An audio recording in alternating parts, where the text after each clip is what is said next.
ওই মামা হুন, একটা জিনিস চিন্তা করছোস?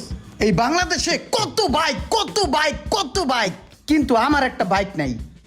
মাঝে মাঝে রাস্তা দিয়ে বাইরে এলে বাইকের লিগে হাঁটতে পারি না, কিন্তু আমার একটা বাইক নাই।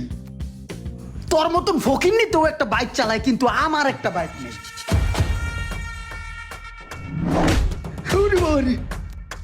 খয়রাতির বাচ্চা, তোর এত বড় সাহস, তুই আমার কস ফকির? আমার আইফোন আছে, আমার বাইক আছে, আমাগো বংশের 14 পুরুষের গাড়ি আছে, বাড়ি আছে, বাইক আছে। তোর বংশের ভিতরে কি আছে? হেই, তোরা তো কোটিপতি ফকির। কুত্তা আগস্তা বেটা ক্ষুদা লাগবে দেখা, আর তুই আমার কস ফকির? সরান্তে আনতে। ওই বেটা, তুই জানোস আমাকে কত কিছু আছে? এই ইমরানের চাইলে এই মোটরসাইকেল দিয়ে পুরো ঢাকা শহর জ্যাম লাগাই দিতে পারি। এত সহ সম্পত্তি আমাকে আছে। আমি কাকার কাছে গেছিলাম আইফোন আর গাড়ি চকর লিগা।